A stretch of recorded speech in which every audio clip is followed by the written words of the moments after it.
மின்னணு வாக்குப்பதிவு இயந்திரங்கள் வைக்கப்பட்டுள்ள வாக்கு எண்ணிக்கை மையங்களை எச்சரிக்கையுடன் கண்காணிக்க வேண்டும் என அதிமுக மற்றும் அதன் கூட்டணி கட்சியினருக்கு எடப்பாடி பழனிசாமி வேண்டுகோள் விடுத்துள்ளார். இது தொடர்பாக அதிமுக பொதுச் செயலாளர் எடப்பாடி பழனிசாமி வெளியிட்டுள்ள அறிக்கையில், அதிமுக 1972ஆம் ஆண்டு புரட்சித் தலைவர் எம்ஜிஆர் அவர்களால் தொடங்கப்பட்டது. இந்த இயக்கம் கண்ட முதல் வெற்றியே நாடாளுமன்ற மக்களவையில் திண்டுக்கல் தொகுதிக்கு 1973இல் நடைபெற்ற இடைத்தேர்தல் வெற்றிதான் என்பது நமக்கெல்லாம் நன்கு நினைவில் இருக்கிறது. இந்த இயக்கத்தின் நாடாளுமன்ற வரலாற்றில் மிக அதிகபட்சமாக மக்களவை, மாநிலங்களவை உட்பட 49 உறுப்பினர்களை புரட்சித் தலைவி அம்மா அவர்களின் காலத்தில் பெற்றிருந்தது. இந்தியாவின் 3வது பெரிய கட்சி என்ற அங்கீகாரத்தோடு நாடாளுமன்ற மக்களவையிலும் மாநிலங்களவையிலும் சிறப்புடன் பணியாற்றியதோடு மாண்புமிகு அம்மா அவர்கள் தொடர்ந்து தமிழக மக்களின் நலனுக்காக முழு அர்ப்பணிப்புடன் பணியாற்றி வரும் இயக்கம் அதிமுக. ஒற்றை உறுப்பினராக இருந்த ஆரம்ப காலத்திலும் 3வது பெரிய கட்சியாக இருந்த நேரத்திலும் அதனை தொடர்ந்தும் இந்திய தேசத்தின் ஒற்றுமைக்காகவும் நாட்டின் வளர்ச்சிக்காகவும் தமிழ்நாட்டின் உரிமைகளை பாதுகாத்திடவும்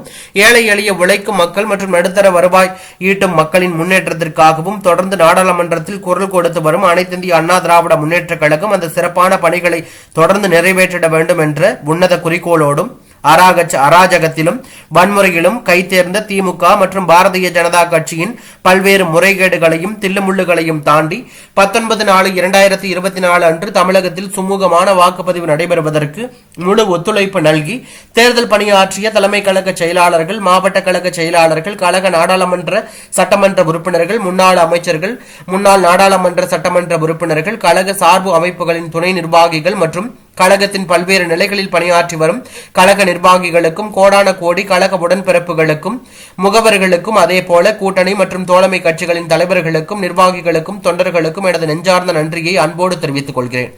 வாக்குப்பதிவு நிறைவு பெற்று மின்னணு வாக்குப்பதிவு இயந்திரங்கள் சம்பந்தப்பட்ட வாக்கு எண்ணும் மையங்களுக்கு கொண்டு வந்து வைக்கப்பட்டிருக்கும் நிலையில் வருகின்ற 4/6/2024 அன்று வாக்கு எண்ணி முடிவுகள் அறிவிக்கும் வரையிலும் கழக வேட்பாளர்களும் கூட்டணி கட்சி வேட்பாளர்களும் கழகம் மற்றும் கூட்டணி கட்சிகளை சேர்ந்த நிர்வாகிகளும் முகவர்களும் கவனக்குறைவாக இருந்திடாமல் மின்னணு வாக்குப்பதிவு இயந்திரங்கள் வைக்கப்பட்டுள்ள வாக்கு எண்ணும் மையங்களில் மிகுந்த எச்சரிக்கையுடனும் விழிப்புணர்வுடனும் இரவு பகல் பாராமல் சுழற்சி முறையில் 24 மணி நேரமும் கண்காணித்திட வேண்டும் என்று வலியுறுத்தி கேட்டுக்கொள்கிறேன் என எடப்பாடி பழனிசாமி கூறியுள்ளது பரபரப்பை ஏற்படுத்தியுள்ளது.